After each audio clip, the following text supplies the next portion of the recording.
السلام علیکم ورحمۃ اللہ وبرکاتہ۔ ربی شرح لی صدری ویسر لی امری واحلل عقدۃ من لسانی یفقہوا قولی۔ یا ربی زدنی علما یا ربی زدنی علما یا ربی زدنی علما۔ اعوذ باللہ من الشیطان الرجیم، بسم اللہ الرحمن الرحیم۔ فبأی آلاء ربکما تکذبان۔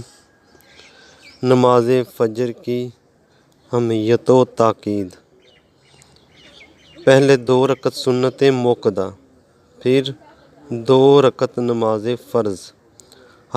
حدیث میں فجر کی سنتوں کی بہت تاکید آئی ہے، اگرچہ بعض دوسری سنتوں کی بھی آپ نے تاکید کی ہے، لیکن فجر کی سنتوں کی تاکید سب سے زیادہ فرمائی، اور خود بھی آپ صلی اللہ علیہ وآلہ وسلم اس کا بہت اہتمام فرماتے تھے۔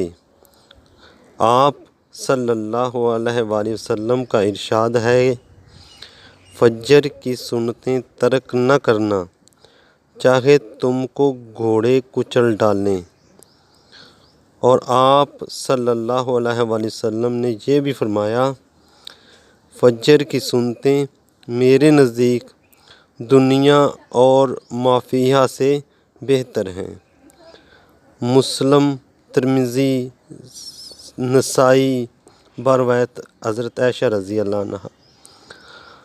مسنون نمازوں میں جتنی پابندی اور اہتمام آپ صلی اللہ علیہ وآلہ وسلم نے فجر کی سنتوں کا فرماتے تھے اور کسی نماز کا نہ فرماتے تھے۔ بخاری شریف، مسلم، احمد بروایت حضرت عائشہ صدیقہ رضی اللہ عنہا۔ اور حضرت حفصہ کا بیان ہے کہ نبی اکرم صلی اللہ علیہ وآلہ وسلم فجر کی سنتیں میرے گھر میں ادا فرماتے تھے اور بڑی ہلکی پھلکی پڑھتے تھے۔